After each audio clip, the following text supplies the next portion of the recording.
దీపం ఉండగానే ఇల్లు చక్కబెట్టుకోవాలనే సామెత ఉంటుంది తెలుసు కదా మీకు. సో దీపం ఇల్లు ఉండగా ముందు మన ఇల్లు చక్కబెట్టుకుని ఆ తర్వాత ఆ దీపం ఇంకా వెలుగుతూ ఉంటే కనుక పక్కింటికి ఇచ్చి మీరు కూడా సర్దుకోండి అంటే అద్దుపద్దు ఉంటుంది. కానీ దీపం మన ఇల్లు సర్దుకోకుండా దీపం పక్కింటికి ఇచ్చి మీరు సర్దుకుని మాకు ఇవ్వండి అంటే ఎలా ఉంటుంది? ఈ సినారీ ఇలాంటివి చాలా చాలా ఉంటాయి. బెస్ట్ అంటే కొన్ని మనం చాలా బ్లైండ్గా ఫాలో అయిపోయాం. బెస్ట్ ఎగ్జాంపుల్ మన గాంధీ గారు చెప్పిన కొన్ని మాటలు ఉన్నాయి కదా, కుడి చెంప చూపిస్తే ఎడం చెంప చూపించండి, ఎడం చెంప కుడి చెంప మీద కొడితే ఎడం చెంప చూపించండి, ఎడం చెంప మీద కొడితే కుడి చెంప చూపించండి ఏవో అని.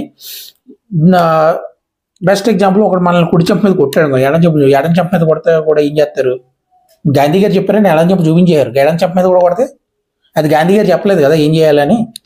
సో అదే మన ధర్మంలోకి వచ్చినప్పుడు శ్రీకృష్ణుడు ఏం చెప్పాడు? తప్పు ఉన్న చోట తప్పుని ప్రశ్నించు, తప్పు కోసం నిలబడు, తప్పు అయితే నీ కుటుంబ సభ్యులతో కూడా పోరాడు అని చెప్పాడు శ్రీకృష్ణుడు. అది కదా చెప్పాల్సింది. లేదా ఎదుటోడు తప్పున్నా సరే నేను వచ్చి కొడితే నువ్వు అడిగి ఇంకో తవడు చూపిస్తే